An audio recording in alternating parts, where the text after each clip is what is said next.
Greetings, everybody. So we have analyzed all of the system responses, and we talked about the characteristic polynomial of the transfer function. So now it's finally to discuss stability of a system. Okay, so remember we have a transfer function, we have a numerator, right, and a denominator. And of course, we break this down into the so-called natural response uh, terms, right? And depending on the values that appear here, all right, uh, in the poles of the transfer function, we are going to obtain different behaviors. So let's see all the possible cases. So start by having this graph right here, which represents the complex plane. Okay, let's see what will happen when we have a solution starting from this arbitrary initial condition. Okay, so uh, here is the complex plane, of course. So this is the real part and this is the imaginary part. So what will happen if I have poles that appear here, right? So the pole here is A, right? So this, of course, corresponds to some sort of coefficient of this form, S plus A. So the root is on the minus A, let's be more proper. Okay, and this will give me exponential term right here. Okay. Okay, so we have exponential to the minus a multiplied by t. And if a here is on the right half plane, in the complex plane, okay, this will mean that this term eventually over time will go to zero. Okay, so this is a very good situation because when we have these terms in the natural fraction, partial fraction expansion, we are going to obtain solutions that go to zero. Okay. And also we are going to zero without any oscillation, right? Because this is a simple exponential term. And also let's comment on that. What will happen if we have poles that go more and more and more to the left? Okay, remember the lefter we go, okay, the more left we go, let's be more correct grammatically. Okay, we are going to get these sort of terms, okay, minus 2 over t, epsilon minus 3 of t, epsilon is minus 100 of t. Right, so we are going to go towards zero faster and faster, and of course, very, very, very, very fast. Okay, so the more you are on the left, the more left your pole is, the fastest you go to zero. So this is the first case where we have stability, so all is good. In the second situation, of course, we may have poles, but let's make it dense here, meaning that we have also a multiplicity. Okay. So as you remember, this will give us terms like that of the general n value, which will, of course, lead to solutions of the form minus at, t multiplied by the exponential, okay, t squared multiplied by the exponential, and so on. But also for these terms, we don't have any issue because still, remember, t or t squared goes to infinity, but it is multiplied by an exponential function that goes to zero. And it goes to zero at a much, much, much faster pace. So this, eventually, these terms as well, all of them go towards zero, right? So here again, on the left plane, when I have real poles, whether they have multiplicity or they don't have multiplicity, they always go towards zero. So this is a very good result. Now, see what happens when the poles are complex. Okay, let's say we have them here. In this situation, as you remember, we have solutions of this form, exponential. Let's say the real part is minus a again, minus at, multiplied by cosine of some bt plus f. All right. And remember, how does this term behave? This term is an exponential multiplied by cosine. Since the exponential, though, goes to zero, again, this term oscillates, but the oscillation slowly but surely diminishes towards zero. So again, we have stability. The system remains bounded. Okay, very nice. And of course, if I have the same situation, but with multiplicity, okay, we will have again, exponential with the cosine, and then t times the exponential with the cosine, and so on and so on. But again, pretty much as is the case with the real poles, again, we will obtain an oscillation that goes to zero. So you see, when we are on the left half plane, things are very good. Whether we have real poles or complex poles, regardless of their multiplicity, we always go to zero. Okay. Now this will immediately change when we go exactly on the imaginary axis. So let's say we have one term that is 1 over s, right? So let's say we have a pole right here. Of course, this, as you know, will give me a solution of this form. We have u over t, right? So in this case, the solution, let's say this is more general, let's say it's a. So in this case, the solution will remain bounded. Okay, so is this a bad thing?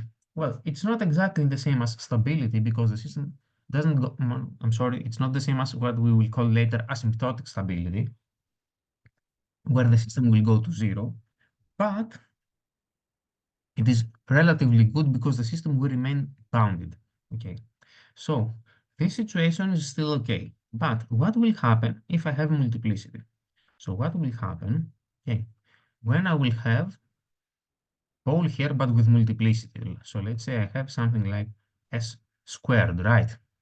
Well, as you know, s squared generally gives me this step function, but also gives me tu of t. And let's say if we make it n here, which is general, we're going to have t squared uh, multiplied by the step, and so on and so on. And this situation is much, much, much worse, because now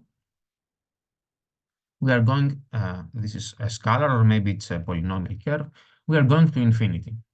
So take a look at that. In all of these situations, in the first four situations where the poles are on the left half plane, the output for a free response goes to zero. Okay, zero. So this case is called asymptotic stability. Okay. Now, once we have a pole that is exactly on the imaginary axis, as you see right here, if the multiplicity for this real pole is equal to 1, we have a bounded output. This is okay, and this is called marginally stable. Okay, marginally stable system. Okay, if we have though a higher multiplicity, just like that, then we diverge to infinity. And this is called, of course, instability. Okay, and of course, the same thing holds whether we have real or complex poles. So again, another situation, the result is the same. If I have, again on the imaginary axis, if I have complex poles, well, let us remind us that the solution here is epsilon e to the 0t multiplied by cosine function. Okay, so this will give us a response that is, well, e to the 0 is of course 1, so here we are going to get an oscillating uh, response that does not, does not go to 0. It becomes stable. Okay, it becomes steady and doesn't diminish to 0. Okay, so this situation is the same as this situation right here, where the pole was at 0. So here the system is again marginally stable. Okay, but which means that the output is bounded but doesn't go to 0. Okay, but of course, in this situation, if I have multiplicity here, we are going to obtain epsilon to the 0 multiplied by the cosine, but also we are going to obtain t multiplied by epsilon to the 0 multiplied by the cosine. Okay, so here again, I have a problem because in this situation, I have an oscillating solution. Oops, I'm sorry. I have an oscillating term. My apologies.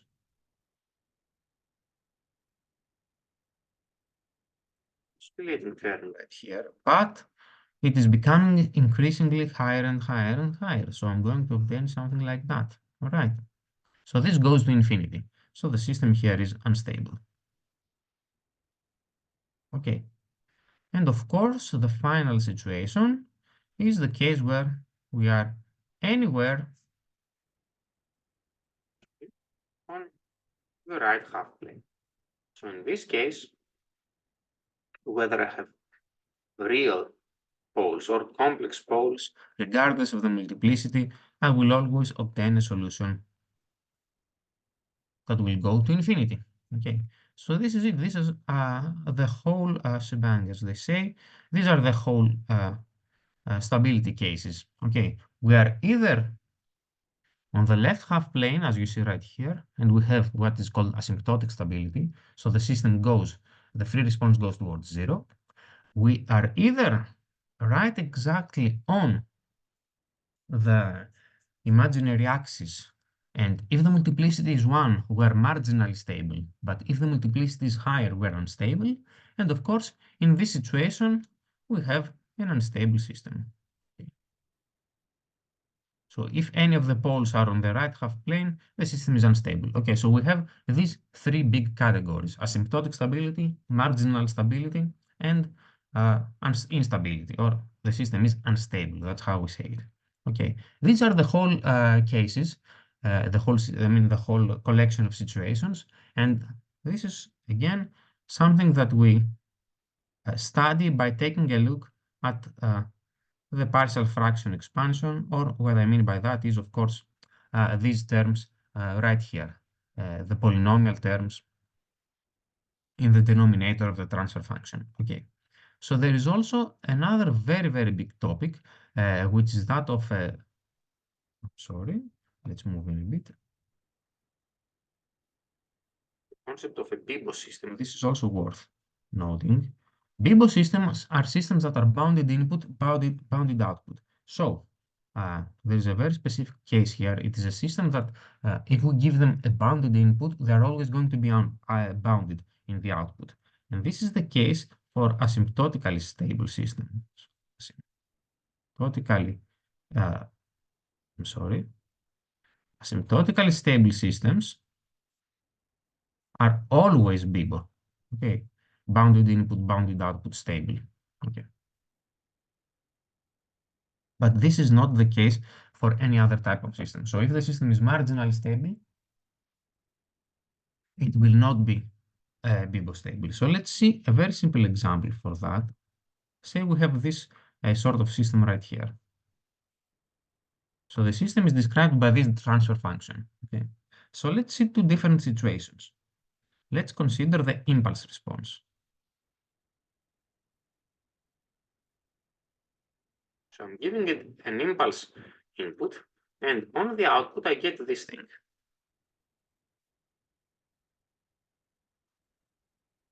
And if I replace, of course, the Laplace of the impulse, which is 1, I get 1 over s times s plus 3, which will be a over s plus beta over s plus 3.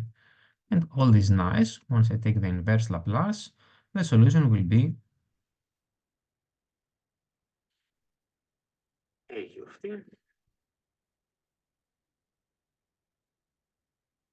Nice.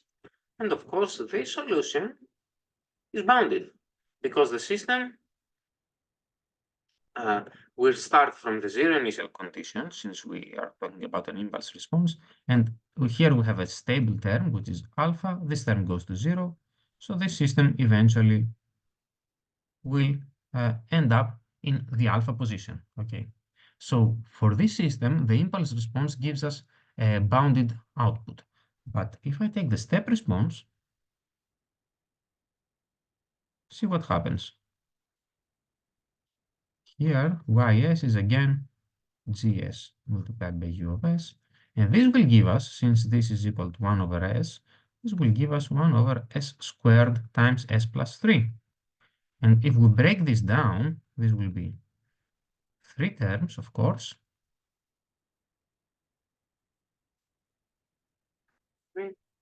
And if I take the inverse Laplace transform, this will give me a solution that is like that.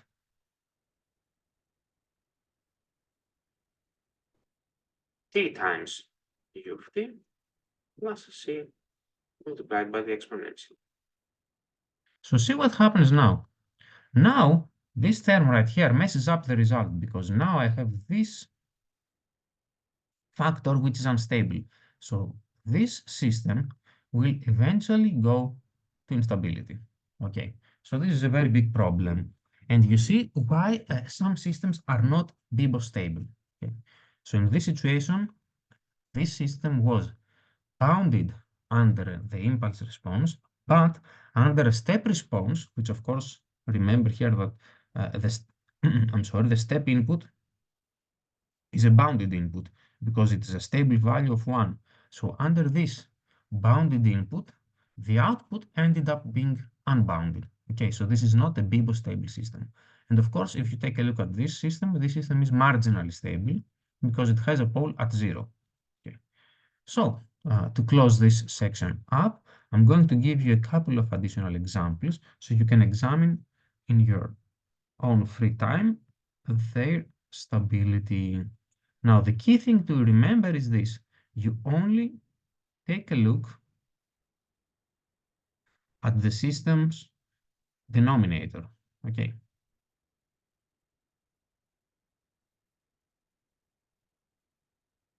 Don't need to take a look on the numerator, right? So this is the most important information right here. So let's make this.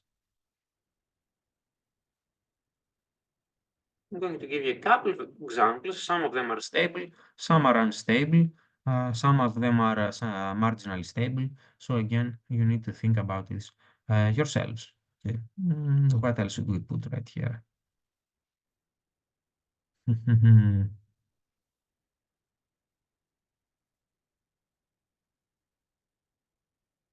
Right.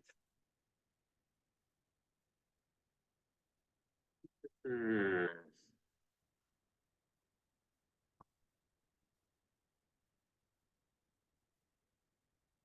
Just write them down from memory.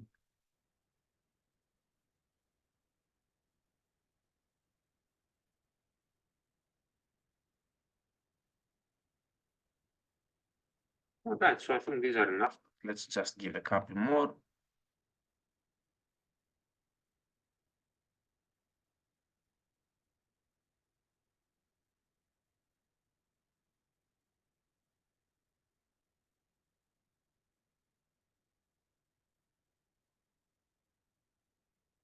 Okay, so that's it. You can make many more yourselves or open up any book. You're going to find a lot of examples. So any questions that you have, write them down in the comments and I will reply to all of them. Okay, so thank you very much. Mhm.